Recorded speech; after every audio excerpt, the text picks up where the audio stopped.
Good morning, everybody. So today, the topic, three topics as usual. So we will start with what's happening on oil prices. So you know the story now. So a major spike on Monday, a pullback over the last few days, and we'll update the technical view based on what happened this week. And as you will see, I see a potential confirmation of the reversal. Then we are going to talk about US and German 10-year bond yields with an update on bond markets. And once again, my favorite scenario is becoming a confirmation also of the reversal.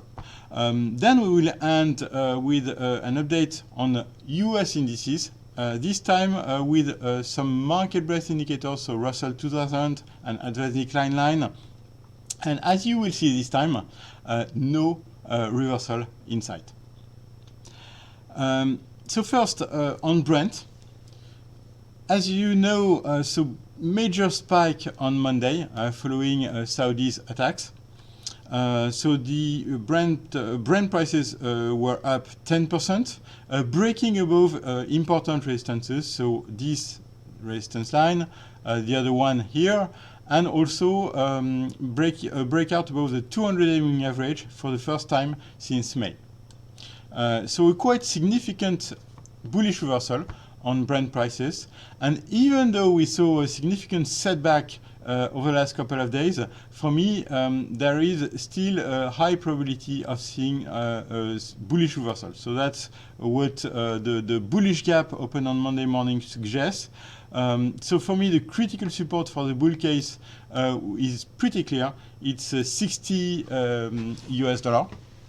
So as long as Brent prices hold above 60, I would rather favor a confirmation of this of Monday's bullish reversal, with ideally oil prices making a contained setback, so stabilizing near their 200-day moving average, which is the purple line, as you can see here. Then after that, resuming its uptrend, potentially back to 70, and even, I don't exclude anymore, come back near a rise back to year highs around 75. So more or less, for me, this chart is slowly but surely turning bullish. If we now look at 10-year bond yields, so the technical scenario I have in mind on bond yields is rather in line with what I now see on oil prices, which means that we saw a significant bullish reversal in early September on bond markets. So bond yields hit a low, then started a significant advance with, as you know, so the bond markets, so bond futures, starting a pullback. What we can see here is that US 10-year bond yields hit their first Fibonacci resistance, which was for me the first target for our technical bonds. And we obviously saw profit taking near this important resistance and slightly also above the 50-day moving average. As you can see, this 50-day moving average has been a major resistance since the end of last year. So for me, at the start of this week, it made really sense, and that's what I favored. That's what I pushed in my daily reports. For me, everything was in line to get a pullback on bond yields. Also, we saw this setup 9 tail. Although it was not a perfected setup, we started to see a pullback. Now, what I favor, however, is a limited setback. I think that bond yields are unlikely to go significantly below the neckline of this minor double bottom formation, which is around 160, I think, around this level. So I would favor a limited downside potential on US 10-year bond yields, followed potentially by a further rise of bond yield. And the next target zone would be between 2 and 2.10%. So you can see this resistance zone. I would favor now, in the medium term, a confirmation of a reversal with targets in this zone. If we now look at German 10-year bond yield, so a very similar technical outlook, the first target for these technical bonds was hit. Once again, we can see that the Fibonacci resistance was hit, and we start to see bottom fishing on German bonds, so on Bund futures, around this level. And you can see also that the top was right, corresponded, was bang in line with the setup 9 cell, right on the Fibonacci resistance. So everything was aligned to get a pullback, and that's what we are seeing right now. However, like on US 10-year bond yields, I would now favor a limited setback, possibly to a minus 0.60, but probably not much lower. And after that, I think we are also likely to see another wave up to a minus 0.40, but more likely the next target would be minus 0.25. So overall, start of a correction on bond market, oil potentially starting a bullish reversal. And if we look at US equities right now, I don't really see at this stage a very bearish case for US equities. The reason is this chart. So this is the Russell 2000.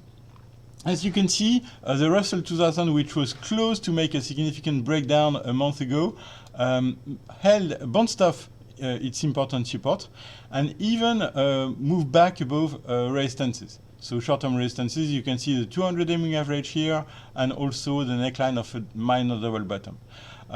So the technical outlook of this index is obviously improving, and we can also see that the relative performance of this broad index is improving versus the S&P 500, which is even more important, I think, because this index has been massively underperforming since mid 2018, has been massively underperforming the S&P 500. So the fact that we are starting to see strength, renewed strength on the Russell 2000 is pretty good news for the US stock market in general. And the next challenge, I would say, would be to confirm these technical bonds, because as you can see, the Russell 2000 is still trading below a major resistance zone around 1600. You can see very easily this major resistance zone here. And the next challenge will be at least to make a contained setback with the index ideally holding above 1500. And between 1500 and 1520, and breaking out above this key resistance line. So for me, the probability of breaking above this line is higher than it was 1 or 2 weeks ago, which means that I would say that the market breadth of the US market the US stock market is improving. Another way to show you why this market breadth is improving is to have a look at the cumulative advance decline line. So this is a cumulative sum of the sum of the number of stocks rising every day minus stocks falling every day. So it shows if a rally is broad-based or not. So as you can see here, until the summer of last year, a very strong cumulative advance decline line. Then we saw a significant pullback of the advance decline line, which was rather bearish until December of last year. And since the beginning of the year, a pretty strong advance decline line once again, with especially over the last few weeks, the advance decline line rising strongly, suggesting that the market breadth of the S&P 500 is still okay, is still good, and the breakout we saw, I know you know the story on the S&P, so the breakout we saw above 2950 is still a pretty bullish event in the short term. So few reasons to expect, I would say, a major trend reversal on the S&P from here. Have a great trading day and a nice weekend.